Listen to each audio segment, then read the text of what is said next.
বড় খবর বন্ধুরা, বাংলার যুবসাথী প্রকল্পের টাকা ঢুকতে শুরু করেছে। আমাদের একজন সাবস্ক্রাইবার আজ 9:32 কৃষ্ণনগর ট্রেজারি থেকে তার ব্যাংক অ্যাকাউন্টটি 1500 টাকা ক্রেডিট হয়েছে। আপনারা যারা যারা অঙ্গীকারের মেসেজ পেয়েছেন তারা অবশ্যই দুদিন হলে আপনাদের ব্যাংক অ্যাকাউন্ট চেক করে দেখবেন, কেননা অঙ্গীকারের মেসেজ ঢোকার দুদিন পরেই এই 1500 টাকা ক্রেডিট হচ্ছে। এখন আর একটি প্রশ্ন, যে কারো কারো যদি টাকা ঢুকতে দেরি হয় বা কি কারণে দেরি হচ্ছে সে বিষয়ে 2-4টি কথা বলে দিচ্ছি। যেমন দুটি মাধ্যমে কিন্তু ফর্ম ফিল আপ হয়েছে যুবসাথী প্রকল্পের, অফলাইন এবং অনলাইন।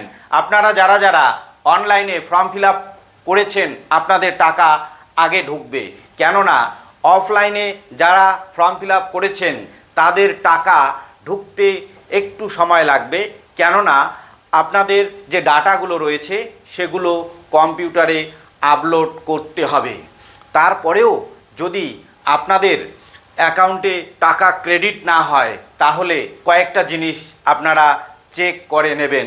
যেমন আপনার ব্যাংক অ্যাকাউন্ট আপডেট আছে কিনা, কেওয়াইসি করা আছে কিনা, এবং ডিবিটি লিঙ্ক করা আছে কিনা। ডিবিটি লিঙ্ক হচ্ছে ডিরেক্ট বেনিফিশিয়ারি ট্রান্সফার। এই লিঙ্ক যদি না থাকে তাহলে যে সরকারি প্রকল্পের অর্থ পাওয়া যায় না, আটকে থাকে।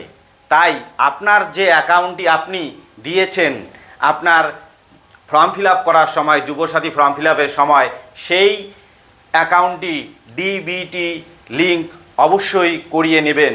ডিবিটি লিঙ্ক হচ্ছে আপনার আধার কার্ডের সঙ্গে অ্যাকাউন্ট নাম্বারটি যোগ করে নেওয়া। আপনারা সবাই অপেক্ষায় রয়েছেন, কারো হয়তো টাকা ঢুকে গেছে আর কারো হয়তো ঢোকেনি। তাহলে আপনারা যারা যারা টাকা পেয়েছেন অবশ্যই কমেন্ট করে জানাবেন, এবং আপনারা যদি না পেয়ে থাকেন তবুও জানাবেন। আর আপনাদের যদি কোনো জিজ্ঞাসা থেকে থাকে অবশ্যই কমেন্ট করে জানাবেন।